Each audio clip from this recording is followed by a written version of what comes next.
Hello ವಿದ್ಯಾರ್ಥಿಗಳೇ, ಈ ಒಂದು ವಿಡಿಯೋದಲ್ಲಿ ನಾವು ನಿಮ್ಮ BCom second semester SCP syllabus ಅಂದರೆ ರಿವೈಸ್ಡ್ NEP ಸಿಲೆಬಸ್ ಏನಿದೆ ಅದರಲ್ಲಿ ಬರುವಂತಹ ಕನ್ನಡ ವಿಷಯ ಏನಿದೆ ಅದರಲ್ಲಿ ಕೇಳುವಂತಹ ಸತ್ಯಕ್ಕನ ವಚನಗಳ ಮೇಲೆ 5 ಅಥವಾ 10 ಅಂಕಕ್ಕೆ ಪ್ರಶ್ನೆ ಕೇಳಿದಾಗ ಯಾವ ರೀತಿ ಉತ್ತರವನ್ನು ಬರೀಬೇಕು ಅನ್ನೋದ್ರ ಬಗ್ಗೆ ಡಿಸ್ಕಷನ್ ಮಾಡೋಣ.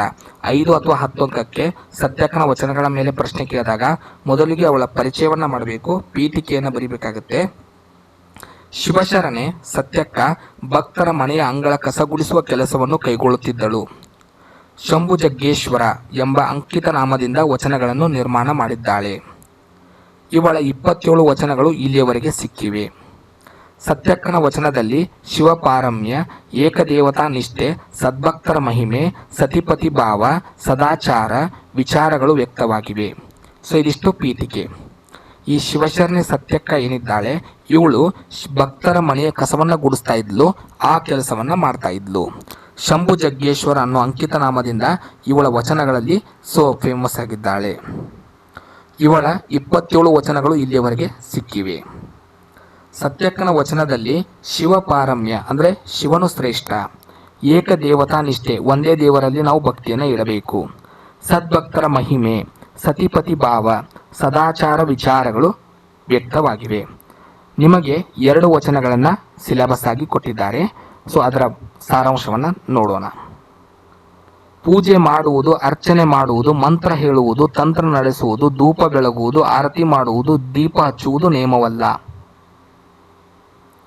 ನಿಜವಾದ ನೇಮ ಪರಧನ, ಪರಸ್ತ್ರೀ, ಪರದೈವಗಳಿಗೆ ಆಸೆ ಪಡದಿರುವುದು ನಿಜವಾದ ನೇಮ.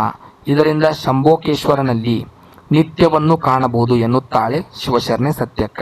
ಸೊ ಪೂಜನೆ ಮಾಡುವುದರಿಂದ, ಅರ್ಚನೆ ಮಾಡುವುದರಿಂದ, ಮಂತ್ರ ಹೇಳುವುದರಿಂದ, ತಂತ್ರ ನಡೆಸೋದ್ರಿಂದ, ಧೂಪ ಬೆಳಗೋದ್ರಿಂದ, ಆರತಿ ಮಾಡೋದ್ರಿಂದ, ದೀಪ ಹಚ್ಚೋದ್ರಿಂದ ಅದರಿಂದ ನಾವು ದೇವರನ್ನ ಸಾಕ್ಷಾತ್ಕಾರಗೊಳಿಸ್ಕೊಳ್ಳೋದಕ್ಕೆ ಸಾಧ್ಯವಿಲ್ಲ. ಬದಲಾಗಿ ಪರಧನ ಮತ್ತೊಬ್ಬರ ಹಣ, ಪರಸ್ತ್ರೀ ಮತ್ತೊಬ್ಬರ ಹೆಣ್ಣು, ಪರದೈವಗಳಿಗೆ ಮತ್ತೊಂದು ದೇವರಿಗೆ ಆಸೆ ಪಡಬಾರದು. ಇದೇ ನಿಜವಾದ ನಿಯಮ.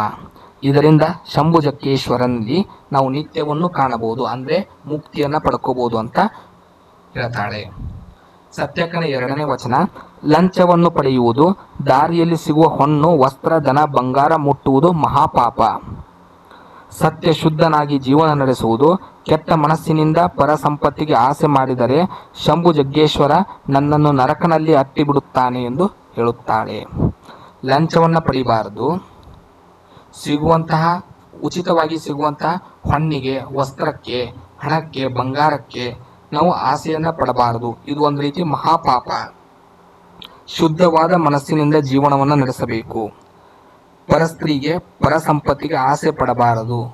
ಒಂದು ವೇಳೆ ಪಟ್ಟರೆ ಶಂಭುಜಕ್ಕೇಶ್ವರ ನಮ್ಮನ್ನ ನರಕಕ್ಕೆ ಅಟ್ಟುತ್ತಾನೆ ಅನ್ನೋದು ಅವಳ ವಿಚಾರ. ಸೊ ಇದಿಷ್ಟು ಸತ್ಯಕ್ಕನ ವಚನದ ಆಶಯ. ಇವುಗಳನ್ನು ನೀವು ಬರೆಯೋದ್ರ ಮೂಲಕ ಪೂರ್ತಿ ಅಂಕಗಳನ್ನ ಪಡ್ಕೋಬಹುದು. ಇದರ PDF ನೋಟ್ಸ್ ಬೇಕಂದ್ರೆ ಡಿಸ್ಕ್ರಿಪ್ಷನಲ್ಲಿ ನಮ್ಮ ಆ್ಯಪ್ನ ಲಾಗಿನ್ ಲಿಂಕ್ನ ಹಾಕಿರ್ತೀವಿ, ಅಲ್ಲಿ ನೀವು ಜಾಯಿನ್ ಆಗೋದ್ರ ಮೂಲಕ ಡೌನ್ಲೋಡ್ ಮಾಡ್ಕೊಳ್ಬೋದು. ಮುಂದಿನ ವಿಡಿಯೋದಲ್ಲಿ ಮತ್ತೊಂದು ವಚನದೊಂದಿಗೆ ಸಿಗೋಣ. ಧನ್ಯವಾದಗಳು.